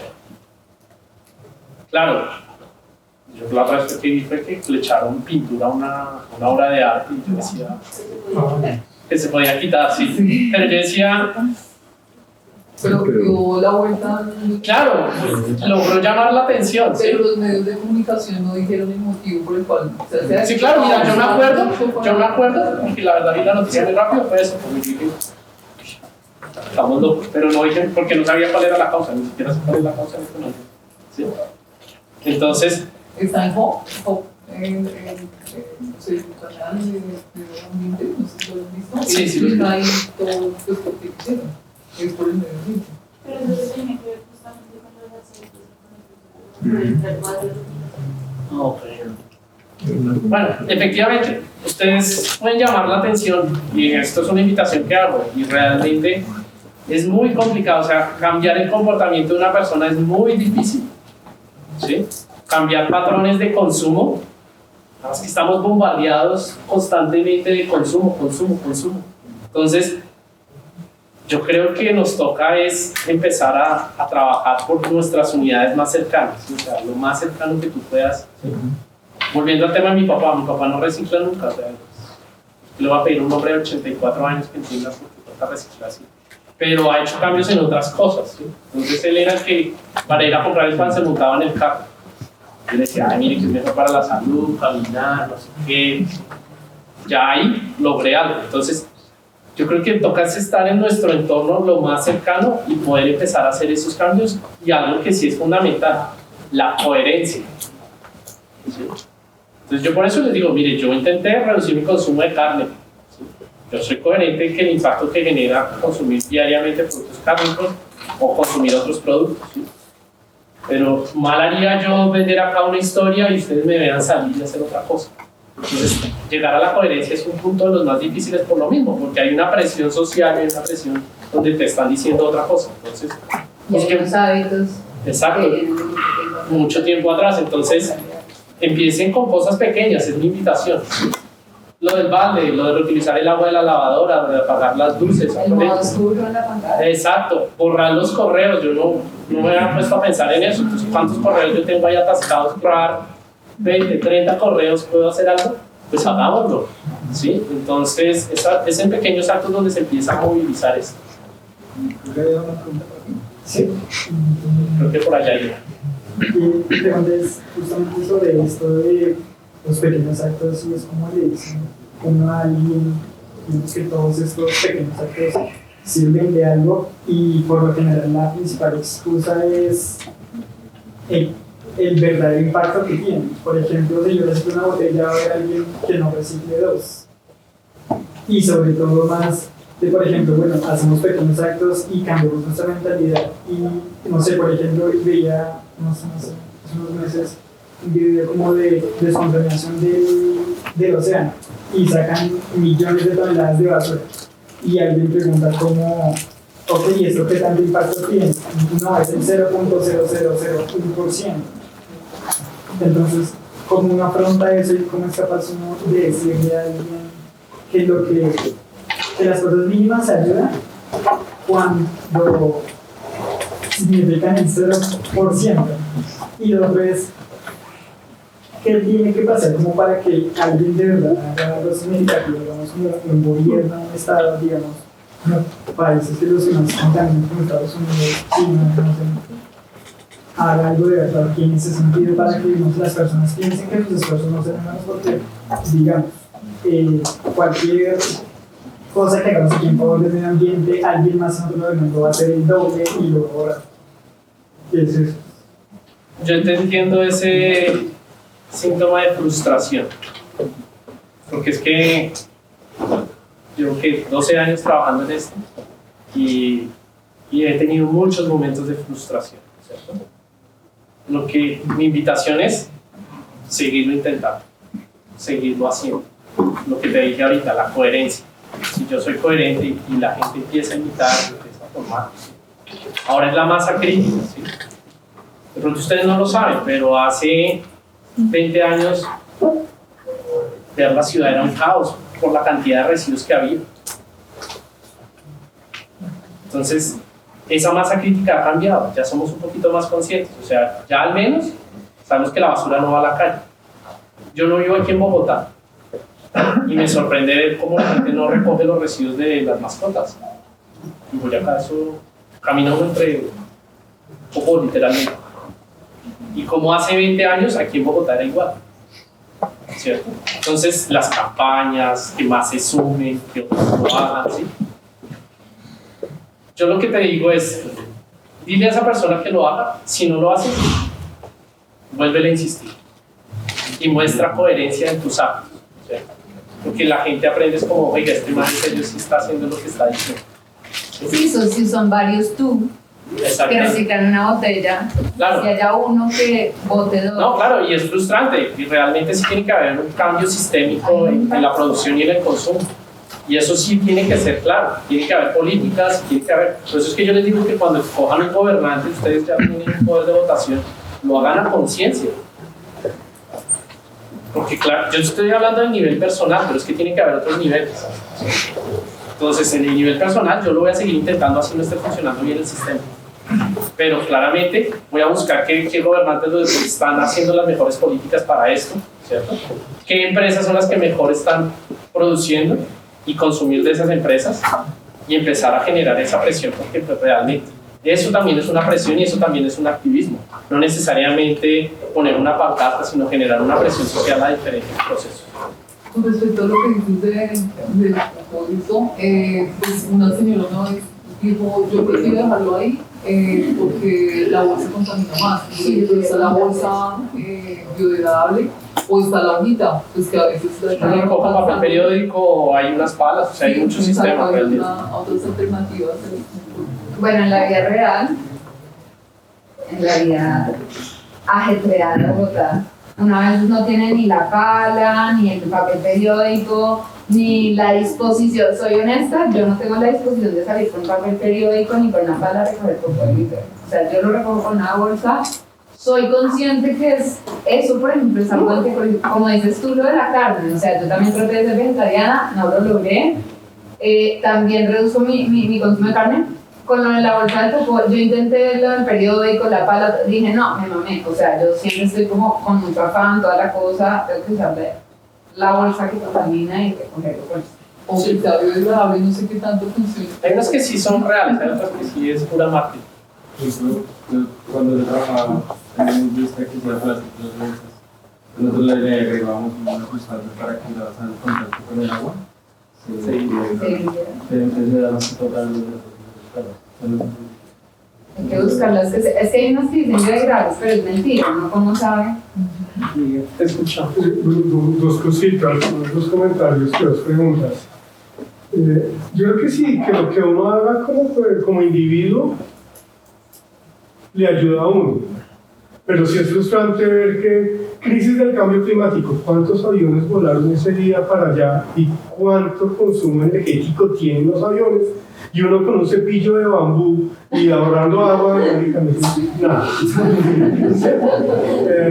recogiendo un poco el perro con la pala. Entonces, no, y de verdad es incomparable ese gran consumo o el de un crucero frente a lo que uno puede hacer como persona. Entonces creo que sí, más allá de lo individual, de ahí debe partir, por supuesto, pero sí hay unas políticas claras, gubernamentales, que impulsen o inclusive que lleguen a ser punitivas o taxativas frente a determinadas acciones que beneficien al medio ambiente. Y la otra es que una sociedad que vivimos, digamos, si tu papá no recicla, pero tu papá es muy posible que tuviera 5 trajes de baño que le duraron décadas. Sí, claro, el impacto entonces el impacto era otro, era diferente. No conozco a tu papá, no lo estoy defendiendo. Entonces, en cambio ahorita, sí, no, es como ir a la fiesta con el mismo outfit con el que fui hace 15 días. También hay una presión, una cuestión social y la economía. El problema es que se está dando en puro consumo, en un consumo que no es muy pensado, que no es racional, y de hecho, tristemente, si tú no consumes pensando en el ambiente, te conviertes en un mal ciudadano, porque no estás siendo parte de esa maquinaria productiva y consumista que es la que mantiene la sociedad también. Entonces, hay que, no estoy en contra de esto, al contrario, estoy a favor, ¿no? Pero entonces hay que repensar esas prácticas de consumo y también cómo las podemos entender para minimizarlo. Porque no es lógico pedir, digamos, a ustedes van a salir a ganar un montón de plata, ojalá, para que no gasten nada, muchachos. Sí, no tiene mucha lógica en los términos actuales. Entonces sí hay que cambiar eso, claramente. Yo ahí te puedo decir que estamos en una transición también del sistema. O sea, todo esto que vemos de dinámicas sociales, de protestas, porque realmente estamos en un colapso no solamente planetario de nuestro sistema vivo, sino social. Es que realmente el sistema que estamos viviendo actualmente está muriendo, ¿sí? Y claramente hay personas que no quieren, le están alargando la vida, así como volviendo a la primera analogía que hice que cómo está. Realmente el sistema capitalista está desapareciendo y está muriendo y está entrando uno nuevo, ¿sí? Ahora, ¿qué debemos hacer nosotros? Nosotros estamos como en ese puente, en ese punto donde estamos construyendo esa intersección, porque realmente si no generamos una intersección puede colapsar totalmente el planeta. Entonces tenemos que generar esa transición que llaman energética, esa transición de la vida. Realmente es lo que tenemos que, todo lo que estábamos acostumbrados antes, todo esto que tenemos aquí, toda esta facilidad de comunicación, de información, de acceder a todo, esa rapidez, eso va a desaparecer. Vamos a tener que vivir un poquito más despacio nuevamente. Y realmente nosotros de pronto no lo vivamos, pero nosotros sí podemos poner las bases para que los que vienen, y vuelvo al tema de los no nacidos, no lo sufran tanto, porque realmente eso es lo que va a pasar. Bueno, la última pregunta por allá, o comentario. Bueno, quería comentar diciendo que yo soy estudiante de ingeniería ambiental y nosotros nos enseñan que es muy importante que podemos desde la prevención. O sea, el paso 1 es la prevención. Pues ahí como no le tan duro al ingeniero ambiental. Está pensando en eso, que es el paso número 1. La segunda parte es que sí, existe una gran cantidad de científicos que están desarrollados para que pues, se solucionen tantas problemáticas que tenemos hoy en día. Sin embargo, el impacto económico de aplicarlo es un mayor problema de todos. O sea, tenemos muchas respuestas, pero que nuestra sociedad pueda, no sé, 8 millones de personas que estamos acá en Bogotá, cambiar el sistema sanitario es una cuestión de años y es una cuestión de economía, y nuestro país no está en la posición económica para cambiar de un momento para otro. Entonces, es como lo que a mí más me genera un dilema, porque estamos hablando, por ejemplo, Colombia, estamos aceptando grandes compromisos a nivel global de que vamos a bajar nuestra cantidad de emisiones, vamos a hacer la transición energética, pero nuestras necesidades básicas en todo el territorio no están cubiertas. ¿Sí? O sea, tenemos millones de personas que no tienen agua potable y que mueren por enfermedades que ya hoy en día en la capital no existen. ¿Sí? Entonces, pues es como mi angustia, ¿no? Que nuestra sociedad ya, como que todos estamos pensando en que sí, es mejor pensar en los del futuro, pero en los que estamos aquí ahora. Claro. Es angustiante, eso es. Cuando hablamos de las diferentes formas de generar un impacto, están las metodologías bottom-up y las top-down. Entonces, las top-down hablamos cuando un gobierno implementa políticas que acá en Colombia hacen muchas cosas.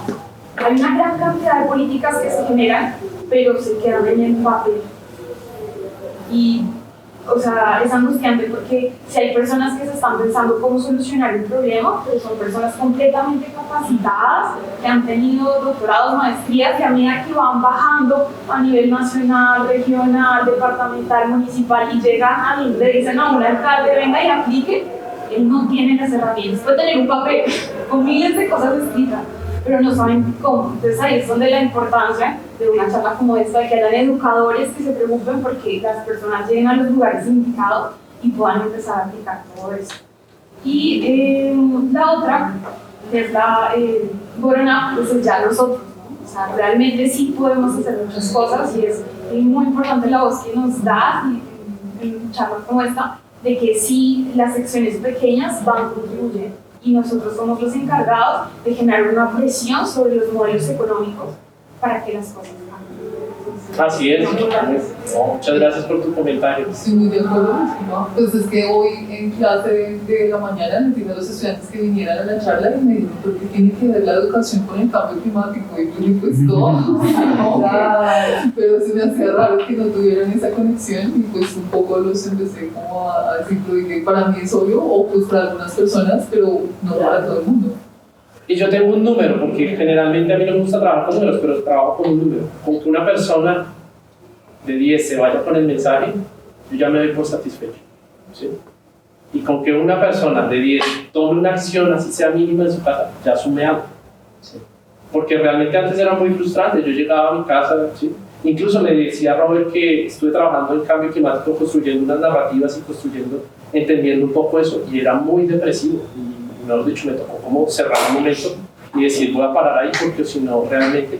Y en ese momento fui papá y fue cuando dije, ¿para qué la traje al mundo si realmente esto no tiene futuro? Entonces, yo era el más desesperanzado y yo dije, no, tengo que cambiar y volver a tomar como ese aire de decir, pues lo que mínimo pueda hacer y las bases que pueda poner, y eso es importante, ¿sí? Porque nosotros podamos poner mínimo el primer ladrillo, ese va a sumar, ¿sí?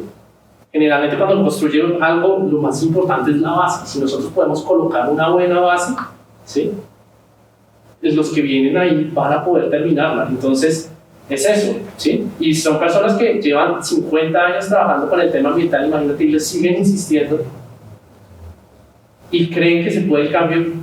O sea, realmente yo me sorprendo ver a... no se me olvidó el nombre, pero bueno, los grandes...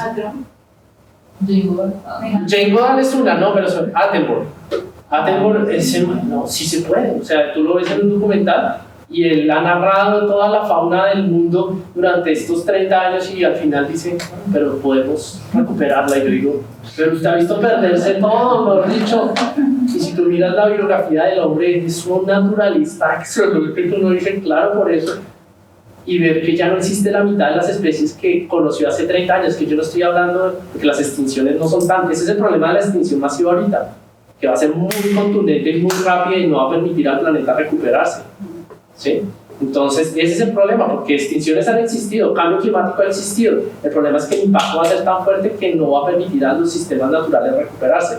Ahora, si hay personas que creen que todavía se puede hacer algo y ellos dicen son los 10 años para tomar acción y ya estamos en el tercero, tenemos que hacer algo. O sea, realmente así sea. Yo dije, pues con lo mínimo que pueda hacer, lo hago. Y eso es eso. Sí, es muy ambicioso que las cosas sigan igual, ¿no? O vuelvan a ser lo que fueron. No van a ser. Digamos que hoy estamos como en clase viendo cómo el gas de efecto invernadero, peor de todos, es el vapor de agua. ¿Sí? O sea, es el vapor de agua y no lo meten dentro del discurso porque no se hace un conteo de vapor de agua, porque es muy difícil. Y además que es natural, o sea, no vamos a llegar a decir, no, es que ya no más ríos, no más océano, no más lluvia, no pasa. Nosotros hablamos de dióxido de carbono para abajo y equivalentes de dióxido de carbono y todo eso, ¿no? Pero es angustiante a veces uno sentir que de pronto el discurso que se está dando es muy sectorizado, ¿sí? Estamos hablando únicamente de una parte y estamos tratando como de ser extremistas con la solución, cuando la realidad es que de pronto la adaptación, pues yo lo veo desde ese punto de vista, la adaptación sería lo más viable, ¿no? Y ahí mencionas algo que mencionan muchos autores ahorita, es aceptar la pérdida. Lo que yo les digo, ya los páramos, ¿sí? Pero ¿qué puedo hacer yo para que se mantengan los bosques o que los páramos que se van a mantener sigan funcionando, ¿sí? Los humedales, o sea, realmente hay cosas que vamos a perder, pero es eso, ¿sí? Ahora, hay un concepto, y esto es muy budista, es para que nazca algo debe morir. O lo que se está pudriendo es el abono para lo que van a hacer. Entonces, en este momento, no lo vemos así porque estamos como en el día a día y eso. Y lo que menciona esta autora que es Jane Goodall, no Jane Goodall, sino Joanna Macy, es, va a morir algo para que surja algo mejor. Entonces, realmente es importante entender eso, y a veces nos vamos muy a lo técnico, y eso pasa mucho en las carreras básicas como las que estudiamos nosotros, ¿sí? Que es el número tal, pero yo como persona, ¿y qué siento yo? ¿Sí? la frustración es una emoción y creo que los que estaban acá sentados de pronto lo que les generé fue un poco más de frustración que de esperanza, ¿sí? Pero de la frustración también puede surgir la esperanza de tomar acciones, ¿sí? O de aceptar que voy a perder y que no voy a ganar todas. Nuestra sociedad está muy acostumbrada a que tenemos que ganar todo y que somos exitosos y que hay que perder también y vamos a perder, ¿sí? Como sociedad, como ambiente, como humanidad. Oye, eso de for Forest, ¿qué era eso? Lo invento. Sí, yo nunca la he visto. Yo quiero traer como distintas formas de activismo detrás que hay muchas personas tratando de los chicos con lo del arte. Y encontré ese, hoy ahí mirando, y es que es un grupo de gente, no me acuerdo de dónde era. No, eso es para nórdicos. Sí, creo que no, daneses, que entonces como abren convocatorias para pornografía amateur para vender, o sea, venden los videos y ese dinero lo utilizan para financiar proyectos ambientales. Ya sea, no entiendo la relación. Ahora, y qué lástima que ya no está el resto, pero algo muy importante es la colaboración, los procesos colaborativos. Los colectivos, sí, o sea, si no hay procesos colaborativos, algo muy interesante que cambió mi perspectiva de la biología fue entender que Darwin no tenía la verdad absoluta, sino que hay otros procesos adicionales a la competencia, como la colaboración, que permitieron el florecimiento de la vida. Yo cuando vi eso, yo que estaba con ellos desde tipo, me tumbaron en la universidad, pues no fue que me tumbaron, sino que son narrativas que se van construyendo y van cambiando, ¿sí? Tal vez cuando yo estudié, pues eso era lo que existía, ¿sí? Ahora ustedes están en un espacio educativo, pues aprovechen que hay nueva información para reenseñarnos a los que posiblemente no estamos. Por eso estos espacios educativos son tan importantes, porque realmente aquí es donde va a surgir, y por eso yo les digo, se necesita desde el abogado, el ingeniero ambiental, todas las disciplinas y todos los roles, ¿sí? Entonces, exacto, porque yo tengo una visión y generalmente es por lo que me han enseñado, por la línea que yo he tomado, pero hay otras visiones, lo que les decía ahorita la psicología, la sociología, todas las ramas de las sociales son las que están trabajando más fuerte para todos los procesos ambientales, porque realmente de ahí tienen que salir muchas cosas. Nosotros como ambientales podemos decir, mire, está esto, pero ¿cómo vamos a meter a la gente ahí? Ah, listo, sí, porque es que eso es lo que a veces hacemos, ¿sí? No, está todo esto y dejamos aislado otro, pues ahí es ese problema. Yo creo que es súper importante y además, como de cierta forma un poco triste que se haya vaciado el auditorio justo cuando ella hacía su conclusión de lo que tenemos que hacer es una presión económica. Y tal vez estos espacios son bonitos por justamente lo que tú dices aquí, pues ellos son ingenieros, ellos deben tener 1000 respuestas, pero ¿cómo hago para que la sociedad me copie toda esta propuesta que estoy haciendo?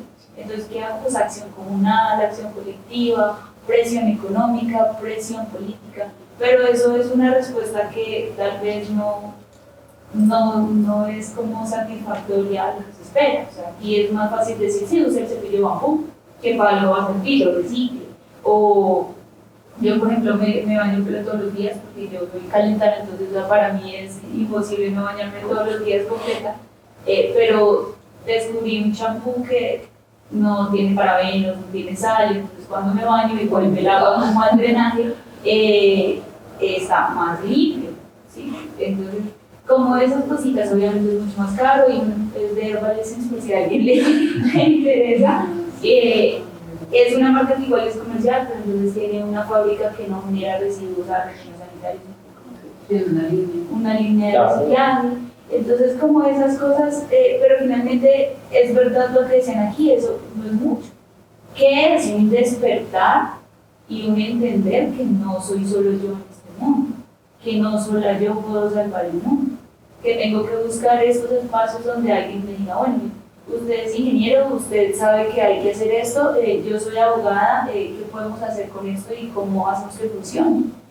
Pero solitos es imposible, y qué lástima que justamente cuando llegamos a esa conclusión pues se fue todo el mundo, pero es precisamente partir de eso, de entender que yo puedo hacer 1000 acciones individuales y puedo vivir debajo de un árbol y tener la huella de carbono más baja del mundo, pero si yo no genero una acción colectiva, así sea comunal, así sea familiar incluso, es imposible que podamos llevar esto a algo que nos genere una presión sobre todo económica, que también a veces nos olvidamos que es incluso mucho más fuerte que la política, que es siempre lo que le decimos a los gobernantes, que esperamos que hagan. Hay 1000 políticas públicas muy bonitas, pero también es que ser una persona que ejecuta una política pública es muy difícil.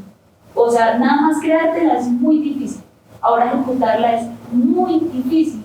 Entonces es también como me saco de esa narrativa y digo, si yo fuera gobernante y tuviera que cumplir esta vaina con este presupuesto limitado, con este tiempo limitado, ¿qué hago? No es solo como mirar, ellos allá no hacen, porque cuando ya uno se plantea la administración pública y como una posibilidad de llegar a hacerlo, es una cosa que es muy complicada. Entonces sí, es como muy bonita la conclusión a la que se llega y gracias Robert por invitarme a escucharlos como siempre. Como siempre, muy enriquecedor todos los espacios que se dan en esta transdisciplinariedad, ¿no? Creo que eso es lo que hace crecer y nutrir todos estos espacios que generan conclusiones tan lindas. Pues muchas gracias por venir, y solo para nombrar que, digamos, acá desde la universidad pues es mucho un reto. Tal vez, pues, yo estoy en el aprendizaje también, yo traigo a Andrés porque pues, él lleva mucho más tiempo en esto y un saber más especializado y a la vez más diverso. Pero es como, porque la lógica misma a veces de la universidad es individualista y competitiva, y es decir, como que no contribuye a que se dejan los lazos entre los que estamos en el aula, que yo lo nombro mucho, y es como, pues, o sea, vamos a salir a buscar un lugar en el mercado laboral, pero también cómo sería que el ingeniero ambiental, el industrial, el hidráulico se reúnan en torno a un asunto que entiendan como un asunto urgente que se pueda aprender, ¿no? Que el saber está aquí, ¿no? Y entonces, ¿cómo es el aprendizaje de ver en el otro aquel con el que uno pueda acompañar en estos procesos colectivos, generar, sumar fuerzas y ir a atender los asuntos reales? Y es un aprendizaje en que estamos en eso.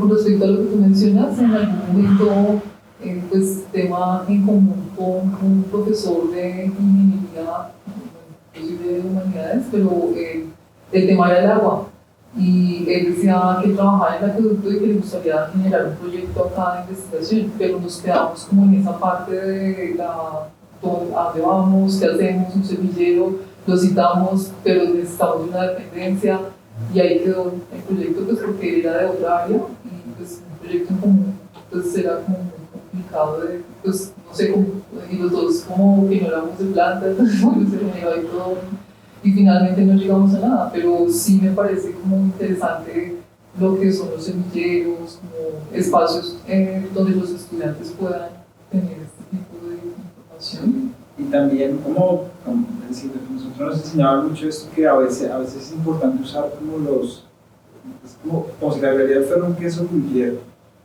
Muchas veces estamos codeándonos con las estructuras, pero a veces los espacios no legislados y no regulados dentro de la institución son espacios muy fértiles. ¿Sabes? Como si a mí mi experiencia, esto luego lo editamos, cuando uno pasa por las vías institucionales es muy costoso en ocasiones. Y a veces es como si uno toma la energía vital y se asocia con gente y se pone de acuerdo y se pone a hacer cosas. Sí, también es costoso, pero como que está más vivo, y a veces eso ya coge una vida tal que de repente, como la institucional dice, uy, qué interesante, venga acá. ¿Sabes? Pero yo siento que siempre al principio toca un poquito como mover desde el corazón. Se mueve orgánicamente. Exacto, Y lograr ya dan unas flores que la gente ya se... Sí, generalmente cuando empiezan estos startups o todas estas cosas que son tan creativas y tan diversas, es eso, o sea, como romper esos paradigmas de que necesito tantas cosas. ¿Sí? Te pongo un caso que el Jardín Botánico entró a regular, que fue el de las patas. ¿Sí? Entonces, en el momento que nos encerraron entonces la juventud dijo, necesito hacer algo, y nada, empezaron a construir patas por toda la ciudad en un momento dado, y se empezaron a autorregular, se empezaron a autoorganizar. ¿Sí saben qué son las patas? No saben qué son las patas, pero les voy a explicar. Es un sistema de... ¿cómo se llama? El ingeniero, se me olvidó el nombre. No, el que lo diseñó. Sí. El que lo diseñó es un colombiano que es antioqueño, entonces me olvidó, Celis creo que se llama. No, Silva. Silva. él lo que hace es, en una caja, pone en ciertas capas como una lasaña, ¿cierto? Y lo que hace es colocar residuos, sustrato, y eso lo que se hace es compostar, pero en un tiempo mucho más eficiente, sin lixiviados y esto. ¿Sí? ¿Sin qué? Lixiviados es el líquido que bota digamos cuando das a la bolsa de la basura que te sale un lixiviado. Exacto, eso es un lixiviado. Generalmente cuando se hace compostaje, si tú no lo sabes voltear y la temperatura ideal, te empieza a generar líquidos, empieza a generar lixiviados y no se composta, ¿sí? Él demostró en un sistema anaeróbico, o sea que realmente sí queda concentrado ahí, y de una manera muy fácil y además de una manera comunitaria, porque generalmente te estaban diciendo manejen sus residuos individualmente. Él encontró una manera de integrar a una comunidad, entonces generalmente se hace en un parque, se hace en un área verde del conjunto residencial. Entonces tú en vez de sacar la basura, coges tus residuos orgánicos y los depositas ahí. Así la capa. Y se hacen las capas y creo que les toca pisar en algún momento para generar el proceso de desintegración, y eso se tapa y empieza como a los 40 o 50 días sale como un cubito de tierra, hace el suelo literalmente. Y es tecnología colombiana. Entonces estaba en la Universidad de Antioquia y empezó a regarse por toda, y llegó precisamente ¿Y funciona como abono, como tierra fértil para sembrar y todo? Busca vacas digestoras Silva, y ahí él obviamente él donó la información, él hace charlas, pero realmente es como hacer una lasaña, una No receta. estamos enterados de eso. Entonces, eso empezó a emerger en la ciudad desde la misma juventud que se sintió encerrada, que estaba colapsada porque no tengo nada que hacer, y empezaron a autoorganizarse y empezaron a generar diferentes nodos y empezaron a trabajar en los barrios y empezaron a surgir. Claramente estaba en contra porque eso era en espacio público, entonces empezó ahí el problema de la legislación. Entonces, ¿qué hizo el Jardín Botánico? Como, venga, entramos a legislar de esto, ya ven cómo lo podemos generar. En parte bien, pero en parte también perdió lo que pasa con los startups, que cuando ya entra un ente como que pierde esa innovación y eso, entonces los jóvenes se retiraron un poco y pues ya se acabó la pandemia y perdió un poquito de fuerza, pero sigue funcionando.